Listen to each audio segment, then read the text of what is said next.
Bien, el, si somos realistas, podemos adherirnos a este adagio: contra los hechos no hay argumentos, ¿sí? Tanto factum como argumentum es neutro, pero aquí está en plural, ¿sí? Facta, argumenta. Bien, entonces, yo puedo estar razonando en un sentido, pero si los hechos van en otro sentido, se me desmorona toda mi argumentación. ¿Sí? Bien, ahora, entonces, las prohibiciones desde el punto de vista jurídico están formuladas en virtud de que las acciones prohibidas tienen consecuencias nocivas. Eso es una forma de consecuencialismo. Lo que es prohibido o lo que es obligatorio tiene que ver con los resultados, con los efectos. Ahora, la noción de causa pertenece a la metafísica o a la ontología. Tendríamos que especificar qué se entiende por causa. Recuerden ustedes que un empirista como David Hume no está de acuerdo con esa noción de causa. ¿Sí?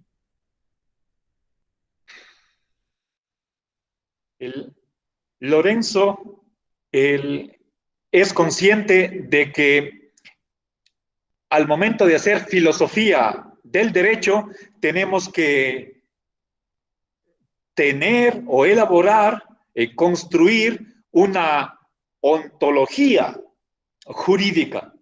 La noción de causa tendría que ser mayormente dilucidada, ¿sí? Pero aquí simplemente está tomada en el sentido tal vez ordinario de producir. Causar significa producir la existencia de algo. ¿Sí?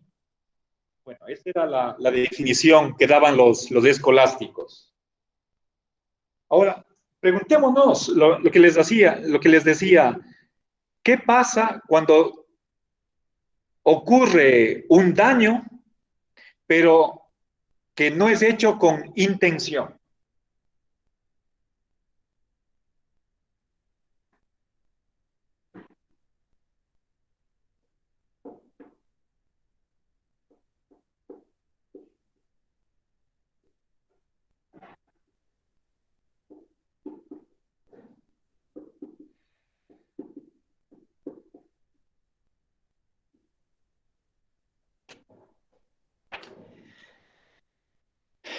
Les pongo un ejemplo. Supongamos un chofer está en la carretera y en el camino están unos chicos, unos jóvenes que le piden un aventón. ¿Sí? Como se dice vulgarmente, le jalan dedo y detiene el carro y les hace subir. Están yendo en la dirección que él mismo va. Es un hombre prudente, tiene el carro en perfecto estado y desgraciadamente por culpa de un tercero, si supongamos alguien que está manejando en estado etílico, choca con el automóvil de este señor y a consecuencia de lo cual muere uno o varios de los chicos a quienes los recogió. Bien, ese es un ejemplo de hacer un daño o contribuir a hacer un daño, pero que no fue intencionado. ¿Sí? Bien, yo les he dicho, podríamos poner muchos otros ejemplos, pero Fíjense, estoy hablando de aquí, en este ejemplo hay dos elementos. Por una parte tenemos el daño, un daño, pero que no es querido, no es voluntario, no es planificado. Daño sin intención. Bien. Ahora, lo que dice el ordenamiento jurídico, y a pie de página hay la cita de un artículo del Código Civil francés del siglo XIX.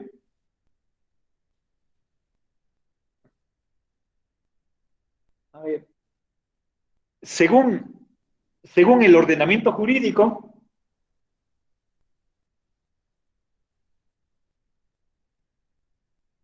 habría responsabilidad reparatoria por ese daño solamente si la acción fue hecha de mala fe, con negligencia o imprudencia.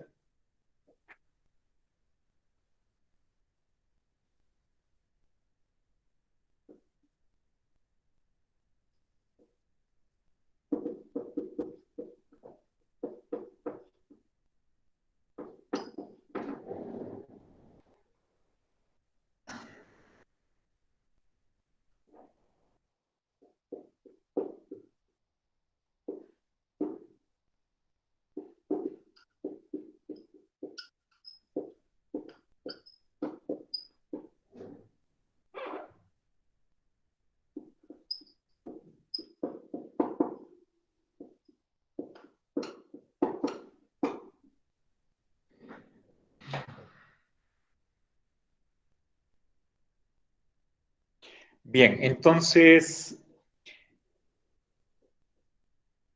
no somos responsables de algo que nosotros hayamos ocasionado, pero sin intención. ¿Sí? Precisamente Lorenzo hace esa distinción entre causar y ocasionar. No es lo mismo.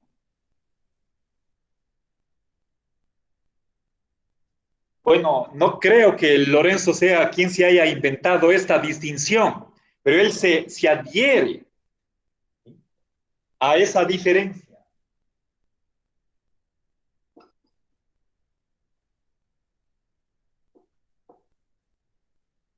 Obviamente, para regresar al ejemplo del chofer, si es que él no hubiera recogido a los chicos, tal vez no hubieran muerto. Pero puesto que lo hizo, entonces contribuyó a que se produzca ese resultado eh, fatal. Sin embargo, puesto que les decía que el, en ese acto que él hizo de recoger a los jóvenes, no había una malquerencia, una mala voluntad de querer perjudicarles. ¿Sí? El accidente que tuvo él fue imprevisto, no fue planificado por parte del chofer. ¿Sí? Entonces hubo buena fe, hubo una voluntad de hacerles un favor. Decía que era un propietario del carro, del automóvil, que tenía su automóvil en buen estado, le daba mantenimiento, le llevaba al mecánico. Supongamos que antes de hacer el viaje le pide al mecánico que revise los frenos, todo lo que se necesita para hacer un viaje. Y tampoco era una persona descuidada. ¿Sí? Entonces, si es que concurren el, a ver, si es que, si es que no hay mala fe, si no es imprudente y tampoco carece de cuidado, entonces no tiene responsabilidad por el reparar esos daños que se produjeron. ¿Sí? Ahora, otra cosa es que el juez o incluso la ley le ponga un castigo. ¿Sí? Aquí estamos nosotros haciendo filosofía del derecho. ¿Qué es lo que el, el derecho debería contener? Si quieren, por favor, les voy a traducir. Si ustedes abren el libro en la página 119, si tienen a la mano el anillado, por favor, les pido que lo abran. Les voy a dictar la traducción de un par de líneas que está en francés.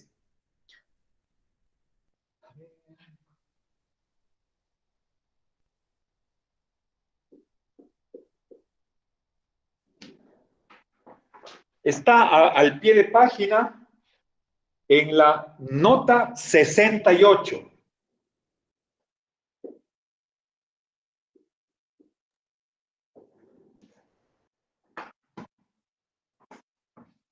A ver, dice, es el artículo 1382 del Código Civil, el francés. A ver, dice, tout fait quelconque de l'homme qui cause à autrui un dommage oblige celui par la faute duquel il est arrivé a le réparer. Entonces, a ver, todo hecho cualquiera. Por favor, la traducción no está, les pido que copien. Todo hecho cualquiera del hombre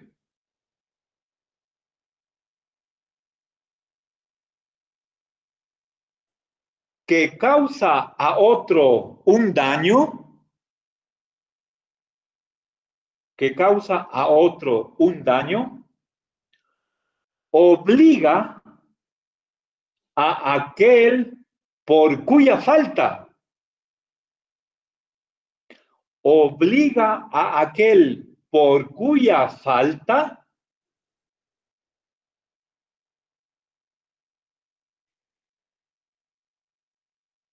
él es pronombre, ponga tilde, él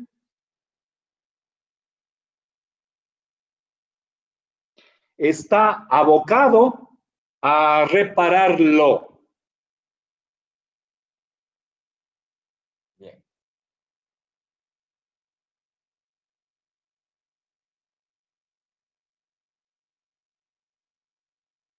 Bien, aquí cuando habla de falta, está hablando de responsabilidad. ¿Sí? Entonces, cuando jurídicamente alguien es responsable por un daño, el, en última instancia depende de si hubo o no la intención de producir ese mal. Ahora, este principio puede ser que no esté plenamente aplicado en la jurisprudencia, es decir, en la práctica del juez. Esa es la jurisprudencia. Pero, o incluso puede ser que la propia ley no dé un perfil claro de la noción de causa.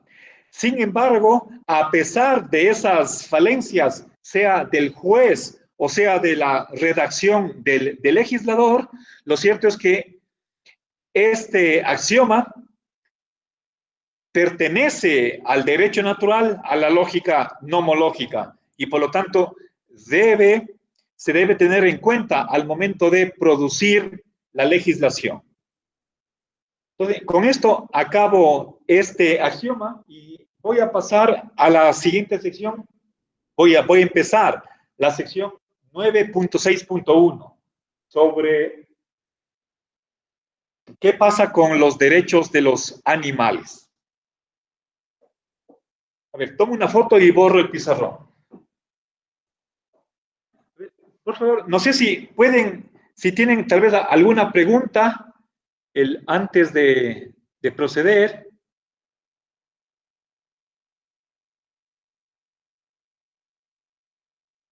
¿No? No, profe.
Ya.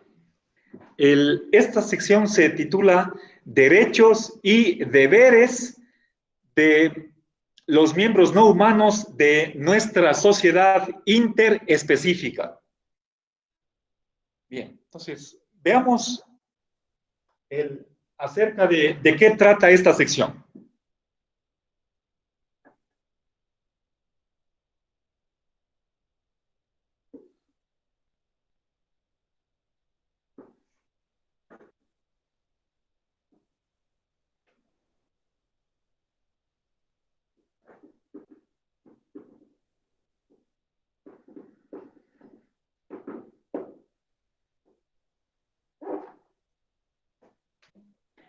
Bien. A ver, para empezar, quisiera, a ver, pero el, voy a hacer un sondeo de opinión. Bueno, no es opinión, sino más bien algo factual. ¿Quién de ustedes tiene una mascota en la casa? Por favor, el, intentemos a ver si es que pueden hablar, a ver si yo les puedo escuchar. ¿Quién tiene una mascota? ¿Un perro, un gato u otra mascota? A ver, Giancarlos, pero no le oigo. ¿Puede ¿Sí me escribir, escuchan? por favor, en el chat? ¿Quién más tiene mascota?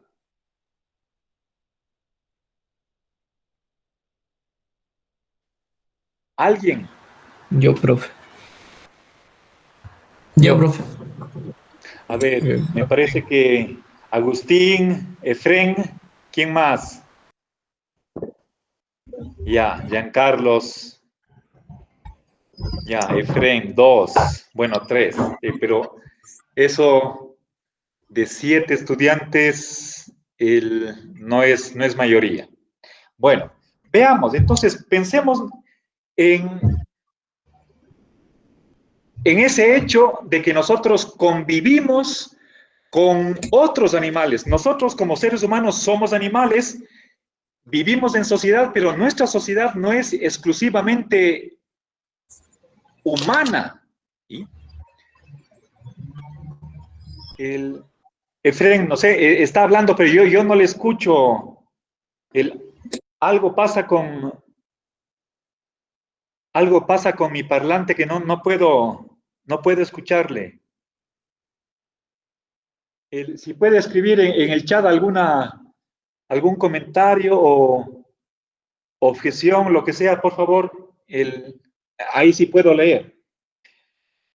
A ver, entonces, les decía, eso significa que nuestra sociedad no es exclusivamente humana, sino que compartimos la sociedad con otros animales. Yo mismo vivo en los límites de la ciudad, en la urbanización Río Sol, y a 3 cuadras hay un terreno botado donde crece el pasto y algunos días pasa una vaca ahí. Cuando yo era más joven, a ver, digamos, en